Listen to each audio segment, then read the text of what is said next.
Louvor e glória a ti, Senhor. Cristo, palavra de Deus. Cristo, palavra de Deus.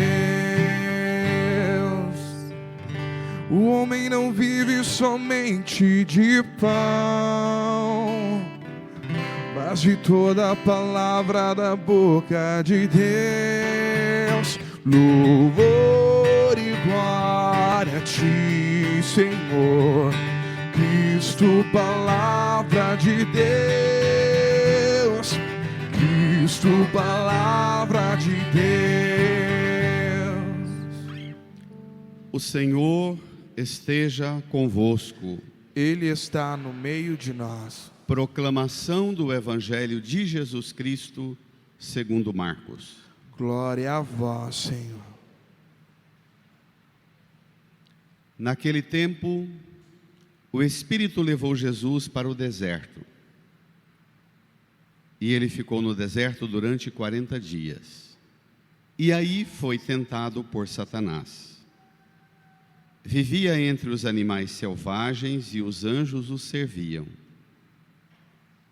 Depois que João Batista foi preso, Jesus foi para a Galileia, pregando o Evangelho de Deus e dizendo: o tempo já se completou e o reino de Deus está próximo. Convertei-vos e crede no Evangelho. Convertei-vos e crede no Evangelho. Palavra da salvação. Glória a vós, Senhor. Louvor e glória a ti, Senhor. Cristo, palavra de Deus. Cristo, palavra de Deus. Nos recolhamos a um tempo de silêncio e oração no íntimo do nosso coração. Também vocês, crianças, permitam um pouco de silêncio e rezem no coraçãozinho de vocês, pedindo ao Divino Espírito Santo o auxílio que nós necessitamos para compreender bem esta palavra. Rezemos.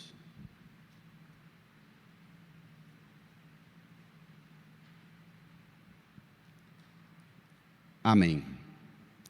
Irmãs e irmãos, começamos a nossa semana, nesta semana, nossa caminhada para a Páscoa, exatamente com uma das frases pronunciadas por Jesus no Evangelho de hoje. Ao receber as cinzas sobre nossas cabeças, éramos exortados, convocados a esta atitude interior: convertei-vos e crede no Evangelho.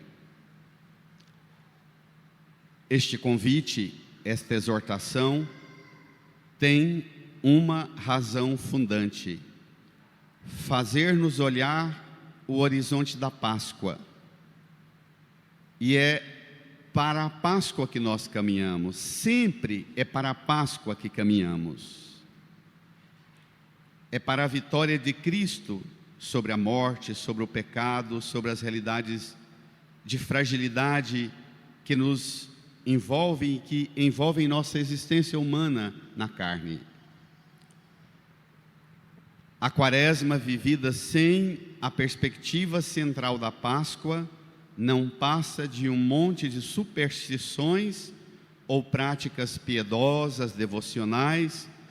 Às vezes até faz bem para a saúde física, algum tipo de jejum, ou de penitência, de abstinência, mas pode não ter nenhuma validade espiritual, porque não põe a gente a prática quaresmal na meta da Páscoa, o ápice da nossa fé cristã. E é para lá que a palavra de Deus toda hoje nos convida a olhar e a fazer um movimento que nós temos condições, dar os passos que Cristo criou, as condições necessárias para que sejamos corajosos, ousados e façamos nossa parte, dando os passos necessários na direção da vida nova que é a Páscoa. Vamos ao Evangelho, no seu folheto número 10, Marcos capítulo 1, versículos 12 a 15. Tome lá.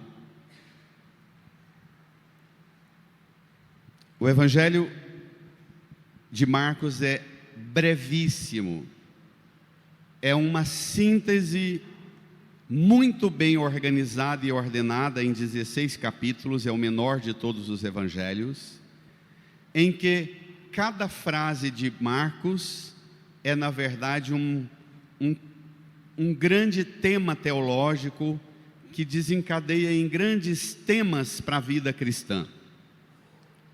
Como este versículo 12: o Espírito levou Jesus para o deserto. Naquele tempo, o Espírito levou Jesus para o deserto. O que estava fazendo Jesus, que de repente o evangelista diz que o Espírito levou Jesus para o deserto? Qual era o contexto em que Jesus estava, que o movimento do Espírito o conduz ao deserto? É preciso ir no que aconteceu, que preparou este movimento do Espírito levando Jesus, para entender o que é que ele foi fazer lá. Se você pegar na sua Bíblia os versículos 9, 10, 11, você vai ver que a cena é exatamente a do batismo do Senhor. E o relato é: Jesus veio ao Jordão, onde João estava batizando, e João o conduz às águas, mergulha Jesus, e o Evangelho de Marcos diz assim: ao sair da água, o céu se abriu, o Espírito Santo desceu em forma de pombo e pousou sobre ele, e do céu veio uma voz que dizia: tu és o meu filho amado, o meu eleito. Isso é o versículo 11. Na sua Bíblia provavelmente dirá assim: imediatamente o Espírito conduziu Jesus para o deserto. Algumas Bíblias traduzem assim. Então a cena que prepara o movimento de Jesus para o deserto é a cena do batismo. O contraste entre a abundância da água no vale do Rio Jordão, a abundância da fartura de vida, de plantação, de alimento, de trabalho, de fecundidade da terra no Vale do Jordão, contrastando com a escassez no deserto. É este movimento que a gente precisa fazer e compreender. Senão, a palavra aqui não te alcança naquilo que precisa te alcançar. Da abundância, não só dos bens materiais, mas da abundância espiritual, em que o Espírito Santo pousa sobre Jesus, e a voz do Pai Eterno vem e proclama: tu és o meu filho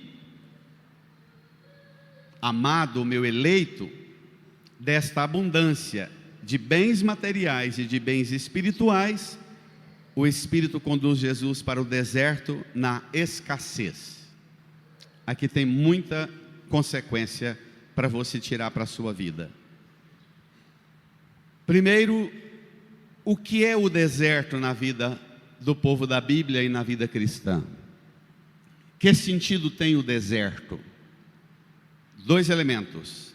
Primeiro, o deserto é o lugar da escassez, da falta de recursos, de proteção, de condições básicas para o necessário, e a gente nem discute o bem-estar e o conforto supérfluo que nós temos. Graças a Deus, às vezes até esbanjamos com certo desperdício.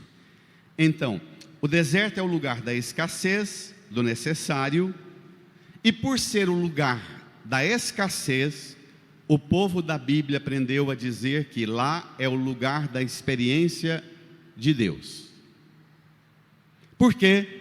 É o lugar onde você não se distrai e não vive o conforto e o confronto com nada, a não ser com você mesma, com você mesmo e as suas necessidades básicas. fundamentais. O deserto expõe você a um confronto, porque o deserto é por excelência um lugar de escassez, mas é também um lugar de solidão. Eu vou entrar num campo agora delicado. Se tiver alguém no campo da psicologia aí, não se ofenda por eu trabalhar umas categorias sem a devida formação. Do ponto de vista da psicologia, o deserto define a mulher e o homem com uma realidade que parece cruel, mas não é não. É que na verdade nós nascemos e morremos e somos sozinhos. Somos seres solitários. Temos etapas e períodos em que a gente tem a graça e a felicidade de estar cercado de quem a gente gosta, de quem gosta da gente, mas isso passa. Nascemos e morremos sozinhos. O que isso quer dizer? Que o sentido último para a sua vida quem dá é você. Ninguém dá para você. Pai, mãe, vô, vó, escola, saúde, educação, segurança pública, políticas públicas, os elementos da cultura, tudo que compõe a vida na sociedade pode ser uma ajuda para que você elabore e construa com clareza e firmeza esta identidade. Quem sou eu? O que eu quero da minha vida e para a minha vida? Mas essa escolha, ela vai ser sempre sua e do seu travesseiro, não é? Mesmo os esposos e esposas que têm vida muito saudável de marido e mulher, também os esposos que vivem uma amizade bonita de 50 anos de casados, de 60 anos, também passam por certas madrugadas que acordam e tem algumas coisas aqui e aqui que são próprias da solidão do homem e da mulher, da existência. Isso pode parecer pavoroso e nós temos muito medo desse confronto e desse enfrentamento com a realidade mais profunda da nossa vida. O mundo descobriu muito cedo que nós temos medo disso. Na história da humanidade, todos os vícios, tudo que desencadeia em vício, em perda da virtude, vem exatamente para distrair a gente deste confronto com a solidão e com a decisão interior de cuidar daquilo que só você pode e deve cuidar.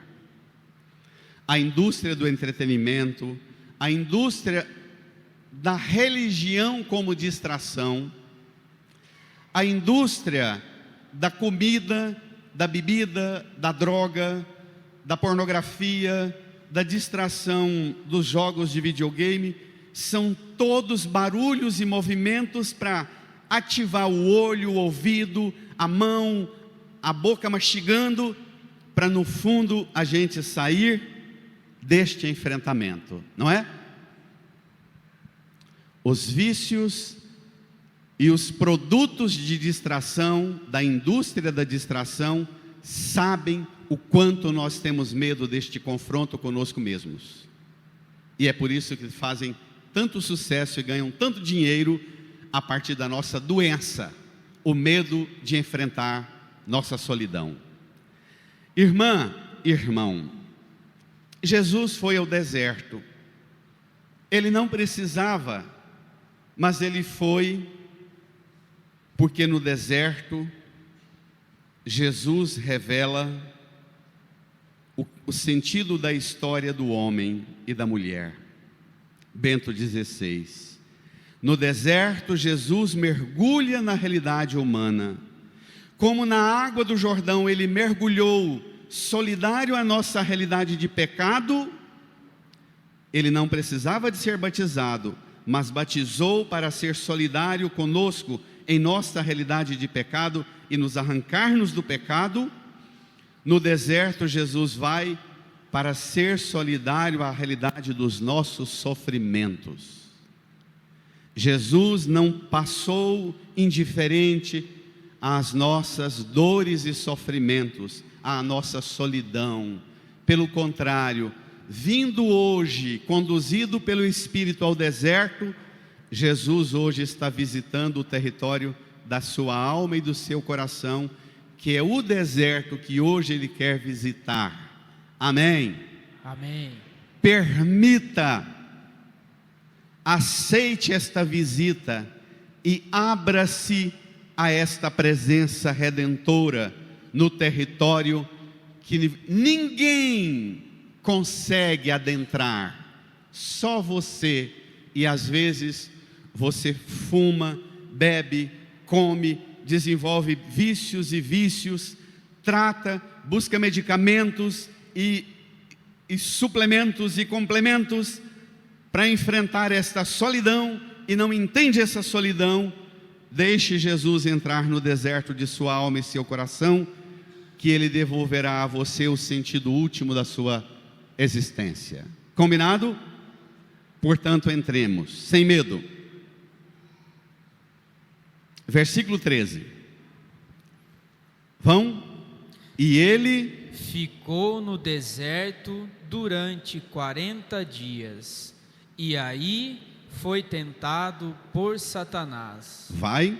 Vivia entre os animais selvagens, e os anjos o serviam. Pronto, Jesus ficou no deserto durante 40 dias. Não precisa nem demorar muito com o elemento dos 40 dias. Foi tentado por Satanás. É curioso que para o evangelista Marcos, diferente de Mateus e Lucas, Jesus ficou 40 dias no deserto em jejum e oração. Depois disso sentiu fome e foi tentado. Em Marcos não. Em Marcos Jesus entra no deserto e toda a experiência dele no deserto, ele é tentado. Tentado por Satanás. O nome Satanás ou diabo no Evangelho são nomes comuns do inimigo oposto ao plano de Deus, ao estabelecimento do reino de Deus. Portanto, diabo, Satanás, é nome comum ao inimigo oposto ao estabelecimento do reino de Deus. Você pode chamar de diabo e Satanás tudo aquilo que tem impedido você de permitir que Deus estabeleça o reinado dele na sua vida, no seu coração. Tudo que te impede pode ter esse apelido de demônio. Não é necessariamente a personificação da possessão do diabo, tal como se aplica nos exorcismos, mas aqui tem dimensões muito mais amplas para compreender o mal. Jesus tentado, ele não precisava ser tentado. A missão consiste em descer, Bento XVI, aos perigos do homem, porque só assim pode o homem caído ser levantado. Jesus deve, isso pertence ao cerne de sua missão, penetrar no drama da existência humana, atravessá-la até seu último fundo, para encontrar sua alma, para encontrar você, a ovelha, perdida nessa solidão e nesse medo no deserto, colocar você no ombro e levar você de novo para a relação de filiação com o Pai. Bonito, né? Portanto, não tenha medo do deserto e não tenha medo da presença de Jesus. Eu vivo dizendo e repito a exaustão, porque a hora que eu vou atender as pessoas, lá me vem exatamente esta confusão. No deserto seu, você pode conviver e ocupar-se com o barulho dos ruídos de Satanás, Mas você pode também no deserto seu tatear e sentir a presença silenciosa e terna de Jesus e aproximar-se de Jesus e dormir um sono restaurador no colo de Jesus. É você que vai escolher. Jesus, ao ser tentado e ao vencer a tentação, está exatamente pondo um ponto final no domínio e nas potências do pecado, da morte, das forças de sofrimento com as quais nós lidamos, mas ele vem definitivamente para pôr fim ao domínio livre de Satanás e de suas potências. Bento XVI, explicando o que nós rezamos no Pai Nosso, no livro Jesus de Nazaré. Tem lá um capítulo em que ele se dedica ao Pai Nosso, a cada uma das afirmações dos pedidos do Pai Nosso. O 6º pedido do Pai Nosso é: e não nos deixes cair em tentação. A tentação vem do demônio, mas a tentação também faz parte da missão messiânica de Jesus, que é vencer as grandes tentações que deveriam a humanidade, submetida a ela, vencer a partir da ajuda de Deus. Como rezamos no creio, desceu à mansão dos mortos. Não sei se você prestou atenção na primeira leitura, o livro do Gênesis, o relato da aliança de Deus com o arco-íris depois de vencer o dilúvio. Na segunda leitura, Paulo aos Coríntios, a primeira carta de São Pedro, ele diz que Jesus Cristo morreu uma vez por todas a fim de nos conduzir a Deus. No Espírito, ele foi também pregar aos espíritos na prisão, a saber, aos que foram desobedientes antigamente, quando Deus usava de longanimidade, nos dias em que Noé construía a arca. Apenas 8 membros da família foram salvos. Mas, ao morrer e ser sepultado, Jesus foi pregar aos espíritos que foram atolados na lama. Isso aqui é a redenção inteira. Os mortos e os vivos, a criação, e nada escapa da obra redentora de Cristo. Não há absolutamente nenhuma realidade que escapa da ação redentora de Cristo. Ele, ao mergulhar na realidade humana no deserto, ele traz para nós a resposta de Deus ao sofrimento, mas também traz definitivamente o fim do mal. Todo mundo aqui conhece o livro de Jó, não conhece? O livro de Jó, Bento XVI explicando o não nos deixeis cair em tentação, diz assim: precisamos uma visita aos olhos no livro de Jó. Sob muitos aspectos, é já desenhado no livro de Jó o mistério de Cristo. Pode ajudar-nos a esclarecer muitas coisas. No livro de Jó tem um personagem que se chama Satanás. Ele chega diante de Deus e escarnece diante de Deus, escarnece do homem, para escarnecer de Deus.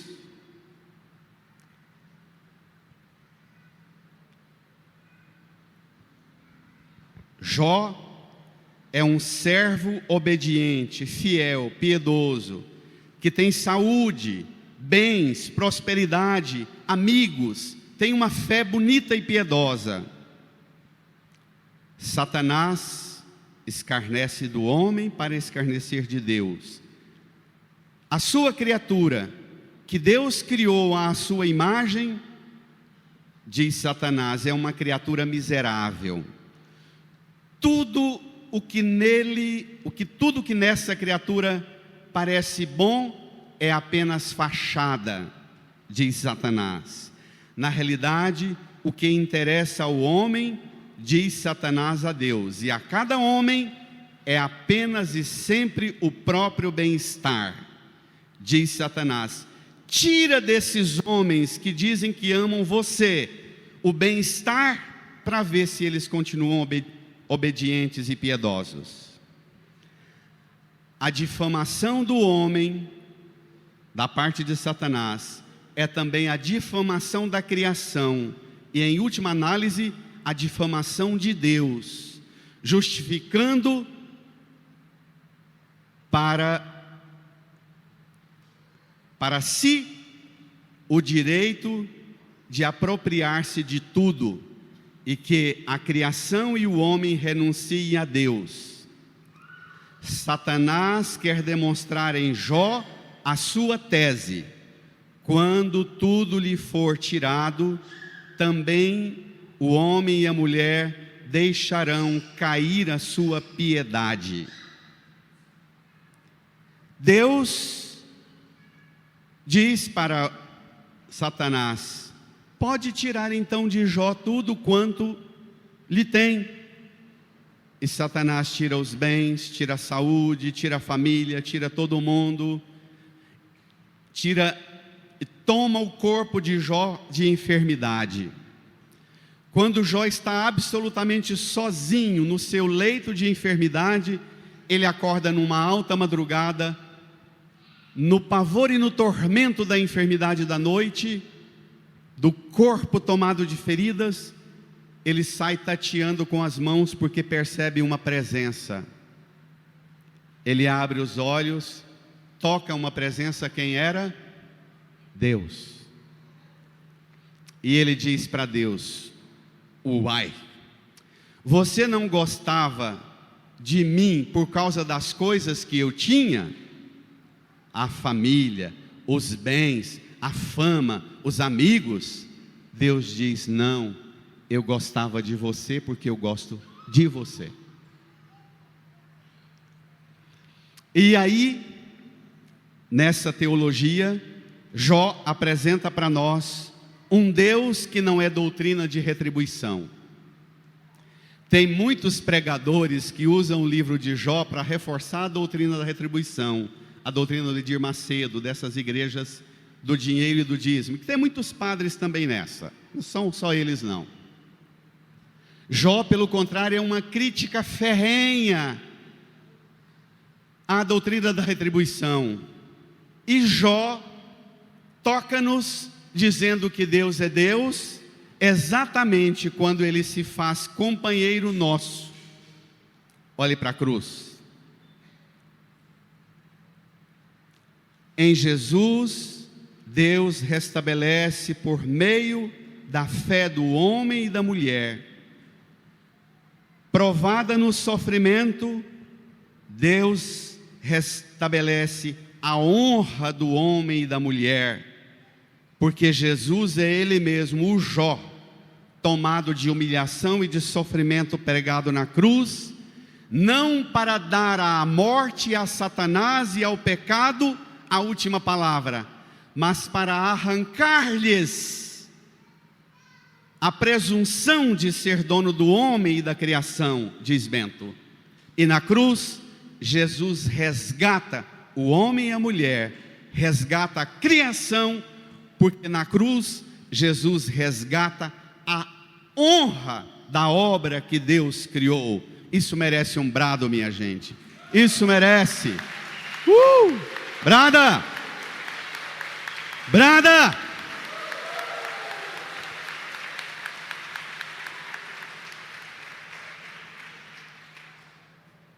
O declínio do diabo, o declínio do sofrimento, o declínio da morte, o declínio do domínio da privação que tanto medo nos dá.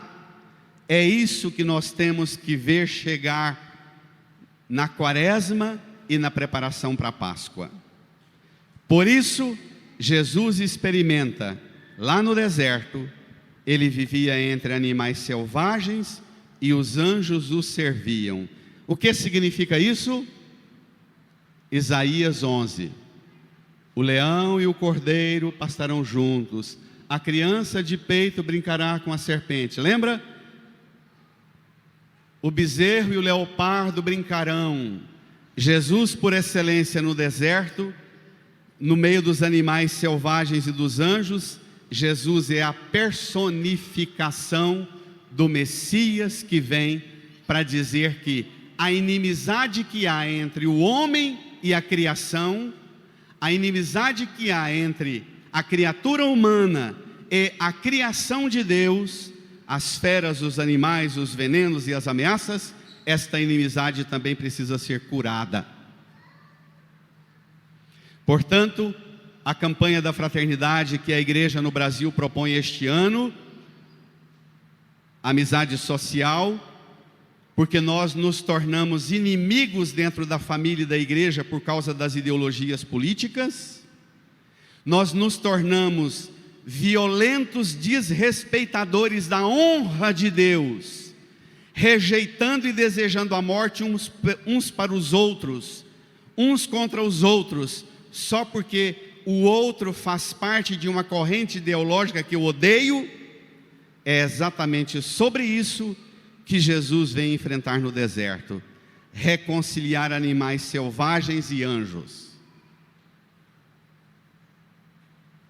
Não tem cabimento uma família cristã, uma comunidade cristã ser formada por inimigos ideológicos, usando ainda o nome de Deus. E exatamente o que vem agora, vamos ver? Olhe lá. Então, vencida a prepotência de Satanás, vencida a provação na escassez, o reino da escassez e o reino de Satanás, lá vem uma notícia de outra dor. Versículo 14. Leiam. Depois que João Batista foi preso, Jesus foi para a Galiléia, pregando o evangelho de Deus e dizendo... Espere lá. Portanto, Jesus vence Satanás, vence a provação do desconforto e da escassez no deserto, o reino de Satanás, o reino dos sofrimentos humanos, mas ele recebe uma notícia: João Batista foi preso pela força política, militar, econômica, social, cultural do Império Romano. Jesus sai do enfrentamento do demônio e da provação humana para enfrentar os reinos deste mundo, que manipulam as consciências, dando-nos a ilusão de que vão dar-nos os bens definitivos, se a gente votar neles. João Batista foi preso porque teve coragem de pregar a verdade do Evangelho contra uma família de adultério dentro do governo do Império Romano. Se padres e pastores tivessem coragem de pregar para os políticos que estão no 4º, 5º, 6º, 10º casamento, nós ficaríamos um longo período, provavelmente, sem ter político para nos governar no Brasil. Não é não? Não é não?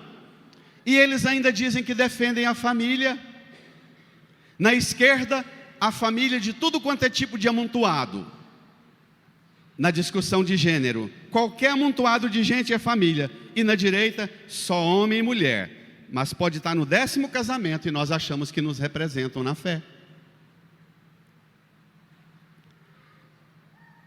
Olha, João Batista foi preso exatamente por tratar de tema delicado da vida e da pauta dos costumes. Se nós entrássemos nisso hoje, não sairíamos daqui. Só quero te dizer uma coisa muito delicada. A igreja, se quiser ser igreja de Deus, deve se preocupar sempre em anunciar segundo o vigor e a coragem de Jesus. Olha o conteúdo da pregação de Jesus. sabe que o império político, econômico, militar romano continua em franca expansão. E ele não. Ele vai para a Galileia, pregando o evangelho, que significa boa nova, evangelion em grego, boa nova, de Deus, e não boa nova dos reinos deste mundo, dizendo, vamos ver? Bradem, versículo 15. O tempo já se completou, e o reino de Deus está próximo. Convertei-vos e crede no evangelho. Vimos este trecho faz poucos domingos. O conteúdo da pregação de Jesus, o tempo já se completou. Satanás não está mais livre para nos dominar do jeito que pregavam, dizendo que o capeta e o mal domina tudo a hora que quer. Não, a partir de Jesus, de sua morte e sua entrega na cruz, o demônio não tem mais o domínio sobre nós como pensávamos.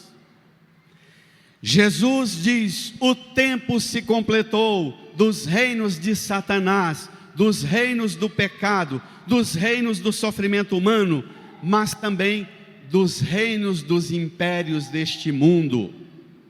O tempo se completou. Agora tem uma nova realidade próxima a nós. O reino de Deus está próximo. Agora é da nossa parte o movimento. Se queremos e desejamos uma realidade nova, oposta à de Satanás, oposta ao reino do sofrimento e da escassez, oposta aos reinos dos poderes deste mundo, precisamos de metanoia, mudar a mentalidade, mudar a meta e mudar a mentalidade e entrar no senhorio de Deus, o reino de Deus. Irmã, irmão, este movimento ele não é simples. Adentrar ao território de Deus não é simples. Bento XVI diz assim, no livro Jesus de Nazaré, página 45, ele diz assim, em síntese, as correntes ideológicas predominantes dizem, o pão é o mais importante. O marxismo diz isso, que é ter alimento para todo mundo. O pão é o mais importante. O liberalismo capitalista diz, não, a liberdade é mais importante. Bento diz, mais importante do que o pão e que a liberdade é a adoração. Porque tem gente que tem pão e não adora, tem gente que tem liberdade e não adora, e serve a Satanás na fartura do pão e na fartura da liberdade. Tem ou não tem? Então cuidado. Esse negócio de transformar a igreja, os pregadores do evangelho em trombadinha correndo atrás dos políticos para ganhar dinheiro e para servir as ideologias de esquerda, que o mais importante é pão para todo mundo, ou de direita, que o mais importante é liberdade para todo mundo, a igreja diz aos dois, convertam-se, é preciso pão, liberdade, mas é preciso mais do que tudo, adoração. Adorarás o Senhor teu Deus e somente a Ele servirás. É a última frase de Jesus a Satanás no deserto, não foi? Instigante, Bento XVI, é realmente uma criatura para muitos tempos. Olha a afirmação dele. O debate entre Jesus e o demônio, entre Jesus e as ideologias deste mundo, é um debate que diz respeito a todos nós, a todos os tempos, acerca da explicação da Escritura, cuja questão fundamental é: em que consiste, afinal de contas, o respeito da imagem de Deus, da pessoa trina de Deus? A tentação tem a ver com que imagem de Deus você tem?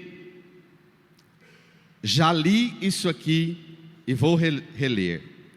O reino de Cristo, li agora há pouco, mas não é demais. Bento XVI não é demais. O reino de Cristo é algo completamente diferente dos reinos da terra e do seu esplendor, o esplendor apresentado por Satanás. Este esplendor dos reinos deste mundo é doxa, é aparência. Tal esplendor Cristo não tem. Olhe para a cruz. O reino de Deus em Jesus cresce quando há discípulas e discípulos que têm coragem de renunciar a si mesmo, tomar a sua cruz e dar sua vida pelos irmãos. Amai os vossos inimigos e rezai por aqueles que vos perseguem. A ideologia inflama-nos, incita-nos a sermos inimigos, dizendo: a hora que o nosso lado estiver no poder, vai eliminar o outro lado, porque o outro lado não presta. E Deus diz que Deus só reinará quando nós formos mulheres e homens submetidos à sua vontade, e não à nossa vontade, e não à vontade das ideologias e dos reinos deste mundo. Diz Bento: as novas formas que assumem constantemente ao longo da história a tentação da igreja em iludir-se com os reinos deste mundo. No passado, o Império Cristão Católico, lá na Rússia, os ortodoxos apoiando o Putin, que já matou mais de 40 envenenados. Na Igreja Católica, que se aliou aos imperadores e reis. Nas igrejas protestantes, que fizeram muitas alianças com os reis protestantes.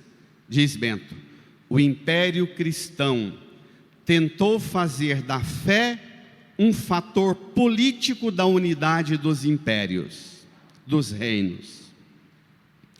O reino de Cristo deve então receber a forma e o esplendor de um reino político.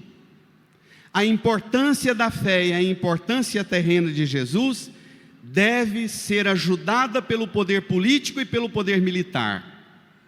Em todos os séculos ressurge sempre, e em última forma, esta tentação de assegurar a fé por meio do poder, e ela correu sempre o risco de ser asfixiada nos abraços com o poder.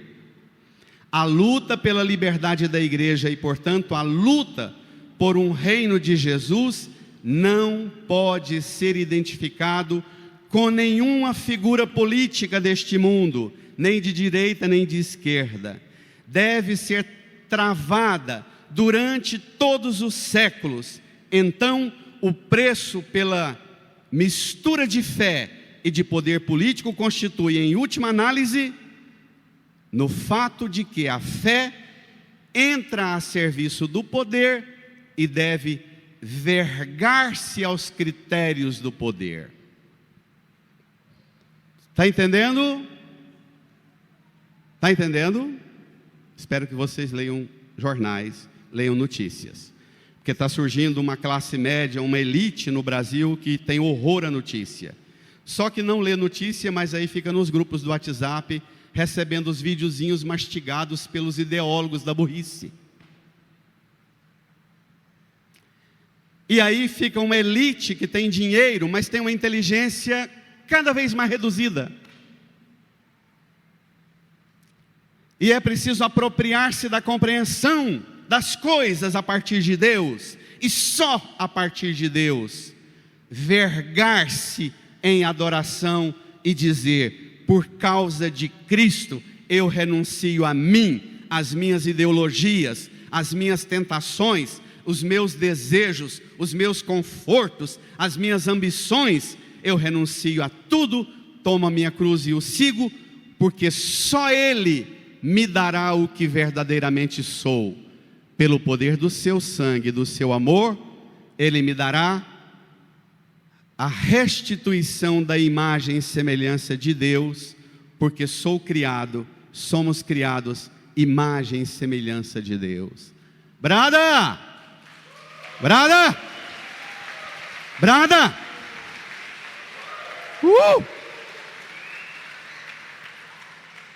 Irmã, domingo de Páscoa de manhã, você não vai amanhecer com fantasia de carnaval e com resto de decoração de carnaval na cara. Domingo de carnaval para você passou e domingo da Páscoa está à frente, e você vai preparar não uma fantasia, mas você vai preparar pela escuta da palavra e da conversão a restituição real da feição de quem você é, com rugas e marcas, mas o esplendor da filiação de Deus que você é. Amém? Brada? Brada? É lá, é para lá que nós caminhamos, e é para lá que eu convido você a caminhar agora. Incline a sua cabeça, põe a mão no seu coração, convide Jesus a entrar no território do deserto do seu coração, da sua alma, que talvez você sofra tanto porque ninguém te entende, ninguém te compreende, porque você tem dado a homens e mulheres o poder de compreender coisas que só Jesus tem poder, não de compreender, mas de ajudar você a acolher, integrar na sua vida e viver plenamente. Fale com Jesus que você aceita, que Ele é bem-vindo ao deserto mais profundo, que ninguém chega, ninguém acessa. Às vezes nem você mesmo dá conta de entrar. Aquelas realidades estranhas da sua alma e do seu coração. Peça a Jesus para entrar lá e fazer a vida brotar nesse deserto. Fazer você encontrar sentido, encontrando a identidade sua, quem você é, para que você viva a alegria, a plena alegria de filho de Deus. Fale com Jesus.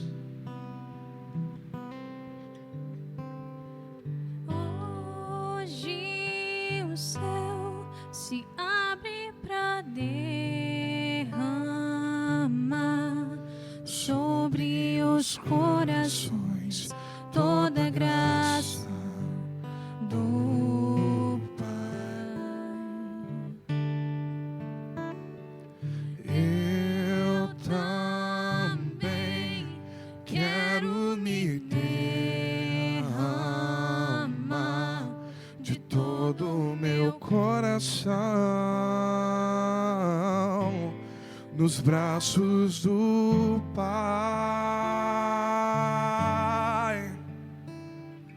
Vem, Espírito Santo,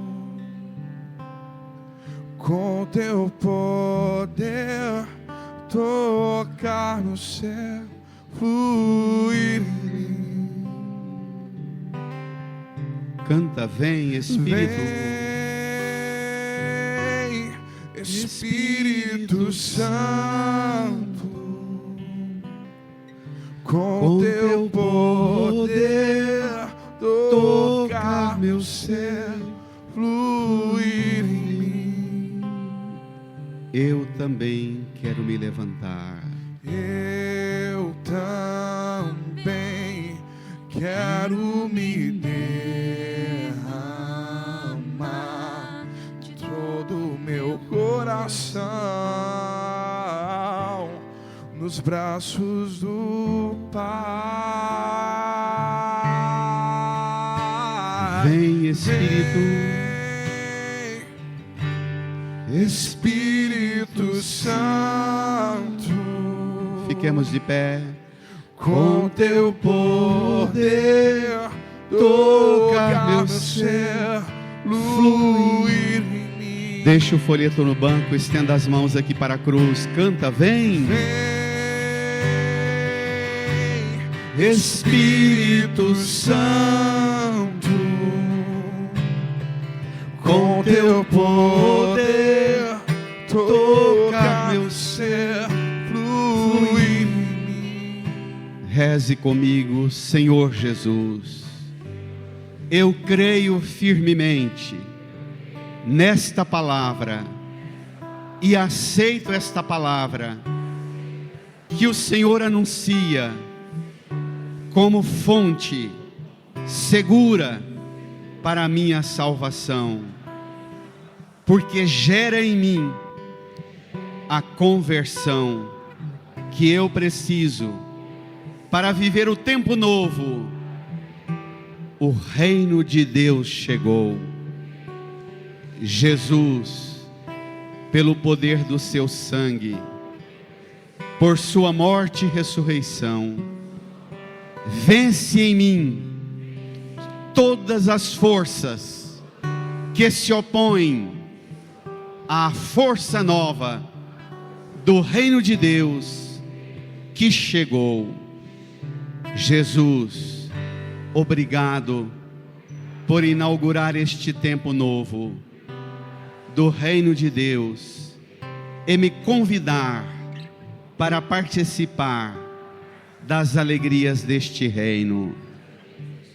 Põe a mão no seu coração, incline a sua cabeça, faça uma oração de gratidão a Jesus por dar a você a graça de participar da vida nova do seu reino, vencer o reino de Satanás, o reino dos sofrimentos, dos pecados, das ideologias, das manipulações do mundo, dos reinos deste mundo, e viver a graça da adoração, da liberdade de adoradora e adorador, alimentando-se com o corpo e o sangue, o pão da vida no seu altar. Agradeça, ame, louve e adore Jesus. Obrigado, Jesus. Te louvamos, te adoramos e reconhecemos cada pessoa humana como obra das mãos de Deus. Reconhecemos a criação de Deus como coisa boa e que o mal jamais nos convencerá de que o que Deus criou não é bom. Obrigado, Jesus, porque tudo é bom, tudo vem de Deus. Obrigado, Jesus.